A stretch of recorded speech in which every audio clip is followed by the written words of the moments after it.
বিকল্প আপনারা হয়ে উঠতে চাইছেন, কতটা পসিবল এই অবস্থার মধ্যে? গৌরব। দেখুন, পসিবল তো অবশ্যই, প্রবাবিলিটি অবশ্যই আছে। যেই ঘরটায় আজকে আমরা বসে এই সভাটা হচ্ছে আমাদের, যেই ডিবেট শো, জাতীয় কংগ্রেস না থাকলেই এই হলটা থাকতো না। আজকে রেনোভেশন অনেক কিছু হতে পারে। All that glitters is not gold. এই যে চকচকে আলো, যদি জাতীয় কংগ্রেস আমলে এই টাউন হলটা না হতো, আজকে আমরা বসে হয়তো খোলা আকাশের নিচে করতে হতো। আর পরিবর্তন বিগত 15 বছরে যা জিনিস পশ্চিমবঙ্গ দেখেছে, যে জাতীয় কংগ্রেসের ঘাড়ে ভর করে, জাতীয় কংগ্রেসের সঙ্গে জোট করে, সোনিয়া গান্ধীর হাত মাথার উপর ছিল বলেই আজকে কিন্তু এই সরকারটা এসেছিল।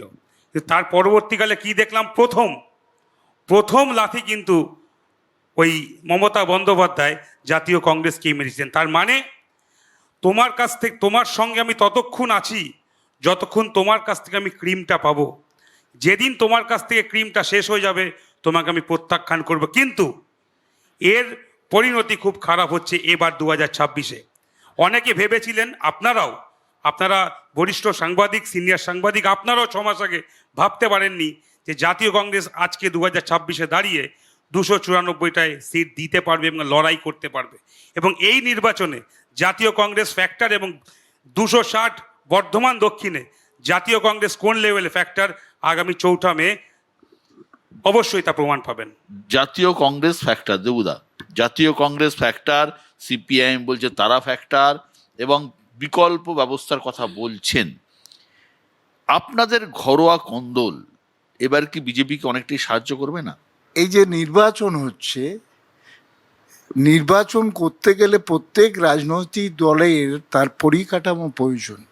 যেমন নির্বাচন করার জন্য নির্বাচন কমিশন এই যে এসআইআর শুরু করেছেন তাদের পরিকাঠামোর মধ্য দিয়ে তাদের পলিসি। এখন নির্বাচন কমিশন একটি সংস্থা, নির্বাচন করার জন্যে তাদের সরকার নিয়োগ করেছে, তাদের জন্যে ওই নির্বাচন কমিশন এই নির্বাচনটা করবে।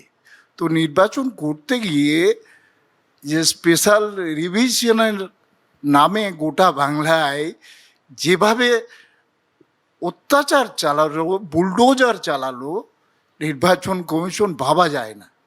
এখন এই এসআইআর করতে গিয়ে একটা জিনিস বোঝা গেছে, তো লোক দরকার। যেমন আমাদের বুথ লেভেলে এজেন্ট, গোটা পশ্চিমবাংলায় প্রত্যেকটি বুথে আমাদের এজেন্ট আছে। এই বিজেপি, সিপিএম, কংগ্রেস, গোটা পশ্চিমবাংলায় সব সিটে এজেন্ট নেই, অর্ধেকটাও পাওয়া যাবে না। তাহলে নির্বাচন কমিশন করাবে, আর আমরা সেই নির্বাচনে অংশ নেব, যে যাদের দ্বারা পরিচালিত হবে ভোটটা। এখন আমার লোক নেই, 1000টা বুথের মধ্যে 500টা বুথে আমি দিতে পারলাম না, আমি স্বপ্ন দেখছি আমি ক্ষমতায় আসবো, এসব পাগলে বলে। এটা পাগলের কথা, এটা রাজনীতির কথা নয়।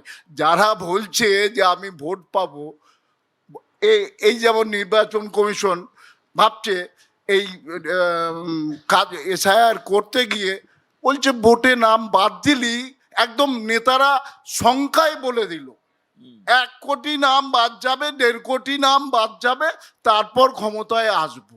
এ পাগল। আরে ওদের কথা ধরে নির্বাচন কমিশন ওইগুলোকেই বাদ দেবে কি না? 2002 সালে যাদের নাম আছে, বিশ্বদা একটু বলে নি, 2002 সালে যাদের নাম আছে তাদের ডাকা হতো না, যারা ম্যাপ ভোটার। এবং আমাদের জন্য আলাদা আইন, বাঙালিদের জন্য, জানেন তো এসআইআরে লজিক্যাল ডিসক্রিপেন্সি উত্তরপ্রদেশে নেই, বিহারে নেই, কোনো রাজ্যে যেখানে এসআইআর হচ্ছে সেখানে নেই। বাংলার জন্যে আছে, বাঙালিদের জন্যে আছে। বাঙালিকে হারাতে হবে, বাঙালিদের খুন করতে হবে উত্তরপ্রদেশ, মধ্যপ্রদেশ, সমস্ত রাজ্যে। বাঙালিকে যে কোনোভাবে বাংলায় রাজ করতে হবে। ওটি হবে না, লোক চাই তো, কে ভোট করবে?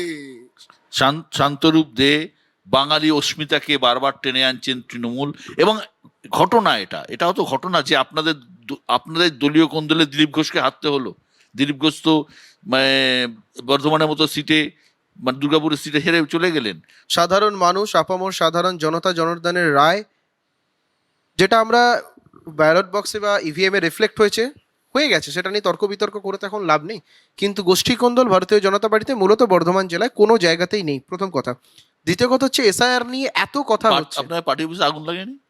পার্টি অফিসে ভাঙচুর? হ্যাঁ, পুরোপুরি তৃণমূলের চক্রান্ত, তার এভিডেন্স এখন নেবেন? আমি এই মুহূর্তে আমার মোবাইলে স্পটে বসে দেখিয়ে দিতে পারি। আচ্ছা, ঠিক আছে, বলুন। দ্বিতীয় কথা হচ্ছে যে এই এসআইআর নিয়ে এত বিরোধিতা, এসআইআর কোনো ভারতীয় জনতা পার্টি বা কোনো রাজনৈতিক দলের মানে কর্মসূচি না। দল সরকারে আসবে, সরকারে যাবে, ভারতের সার্বভৌমত্ব, ভারতের ঐতিহ্য ভারতবর্ষের জায়গায় থাকা উচিত। এবং এই যে উনি তৃণমূলের প্রতিনিধি এইমাত্র একটা কথা বলেন, এই সংখ্যাতত্ত্বের বিচারটা মনে আছে 2004 সাল, যে সময় স্পিকারের মুখে তৎকালীন সময় বিরোধী নেত্রী, তৎকালীন অগ্নিকন্যা একদম স্পিকারের মুখে কাগজ ছুড়ে দিয়ে বলেছিলেন 1 কোটিরও বেশি ভুয়ো ভোটার পশ্চিমবঙ্গের মাটিতে বাস করছে। এটা তৎকালীন সময় বলেছিলেন আজকের রাজ্যের মাননীয় মুখ্যমন্ত্রী মমতা বন্দ্যোপাধ্যায়। যাই হোক, সেই তর্ক বিতর্কের থেকেও সাধারণ মানুষ তথা ভারতের সার্বভৌমত্ব রক্ষার্থে এসআইআর কোনো রাজনৈতিক দলের বাপতি সম্পত্তি নয়। সুতরাং এসআইআরকে নিয়ে যদি কোনো রাজনৈতিক দল রাজনীতি করতে চায়, বিরোধিতা করে, ভারতবর্ষের সার্বভৌমত্বের বিরোধিতা করা, ভারতবর্ষের বিরোধিতা করা। পশ্চিমবঙ্গের যে বাঙালি খুন, বগটুই বাঙালি খুন হয়নি, আরজিকর বাঙালি খুন হয়নি, সন্দেশখালী থেকে শুরু করে বর্ধমান থেকে শুরু করে শুধু 2023 সালের কথা বলছি, মোর দ্যান 38,000 মহিলা ধর্ষণের এবং নারী ঘটিত অপরাধের যে ঘটনা ঘটেছে পশ্চিমবঙ্গে, এবং সর্বাধিক গোটা দেশের মধ্যে, এটা বাঙালি খুন বোধহয় বলে না। বাঙালি খুন এটা বোধহয় বলে না যে পশ্চিমবঙ্গ ছেড়েছে 6,688 সংস্থা, এটা তাহলে বাঙালি খুন বলে না। বাঙালি খুন বলে না যে দেশের মধ্যে প্রায় 30% অ্যাসিড অ্যাটাক মহিলাদের উপর, সেটা পশ্চিমবাংলার মাটিতে ঘটে, এটা বাঙালি খুন বলে না। বাঙালি খুন যদি এগুলো না বোঝায়, তাহলে এই সাধারণভাবে রাজনীতি করে বাঙালিকে খুন করা কখনো পসিবল নয়। বাঙালি খুন হচ্ছে রাজ্য সরকার, দুর্নীতি এবং এই হুলিগানিজমের। আমি বর্ধমান নিয়ে আলোচনা করছি। বর্ধমানে যেহেতু এসেছি, বর্ধমান নিয়ে বেশি আলোচনা করতে চাইছি। আমি দীপঙ্করের কাছে আসবো। দীপঙ্কর, আপনি আমাকে বলুন যে সব জেলাগুলোতে এই এসআইআর এ সব থেকে বেশি নাম বাদ গিয়েছে, পূর্ব বর্ধমান তাদের মধ্যে একটা অন্যতম। মুর্শিদাবাদ, মালদা, উত্তর দিনাজপুরের পরেই পূর্ব বর্ধমানের নাম আছে। শুধু তাই নয়, শুধুমাত্র বর্ধমান শহরেই প্রায় 40,000 ভোটারের নাম বাদ গিয়েছে। এদের অনেকেই হয়তো বৈধ ভোটার, আমার জানা নেই, সেটা ট্রাইব্যুনালের পরে বিচার হবে। এর কতটা প্রভাব ভোটে পড়বে? আমি এসআইআর এ ঢোকার আগে একটু দেবুদাকে একটু কারেকশন করে দিই, যে দেবুদা কোথা থেকে তথ্যটা পেলেন যে সিপিএম এর এজেন্ট নেই, এটা কি দেবুদাদের দলীয় তথ্য না আইপ্যাকের তথ্য? এটা প্রথমে কারেকশন করি। নাম্বার 2, দেবুদা উত্তেজিত হয়ে আছে। দেবুদাকে বলেনি 2023-এ এই জেলায় পঞ্চায়েত নির্বাচন হয়েছে, ওনাদের কেন ব্যালট বাক্স চুরি করতে হয়েছে, কেন পুকুরে ছুঁড়ে মারতে হয়েছে, রায়নাতে আমরা জিতেছি। উত্তর দিতে পারবে? সিপিএম আছে, উত্তর দিতে হবে। দেবুদা ইন্টারাপ্ট করবেন না, আমাকে বলতে দিন, বলতে দিন। এবার আমি এসআইআর আছি, প্লিজ আপনার বলার সময় আমি আমাকে বলতে দিন। আপনি শুনে রাখুন, 16টা এসিতে আমাদের টোটাল নাম্বার অফ ভোটার ছিল 39,533 জন। তার মধ্যে 3,05,553 জন আন্ডার অ্যাডজুডিকেশন হয়েছে। কেন হবে?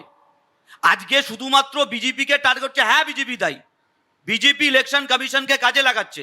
কিন্তু এই মমতা বন্দ্যোপাধ্যায়, উনি কি বলেছিলেন? আমি বেঁচে থাকতে এসআইআর হব না বলেছিলেন। তারপর যখন পারলেন না, কি হলো? কালো চাদর জড়িয়ে সুপ্রিম কোর্টে চলে গেলেন। আজকে জুডিশিয়ারি কেন ঢুকলো? মমতা বন্দ্যোপাধ্যায়ের জন্য ঢুকলো। এই জুডিশিয়ারি ঢোকার বলে আজকে বাবার নাম আছে, ছেলের নাম নেই, ঠাকুরদার নাম আছে, নাতির নাম নেই। আজকে শুধুমাত্র মাইনরিটি না, উদ্বাস্তু বাদ গেছে, মতুয়া বাদ গেছে।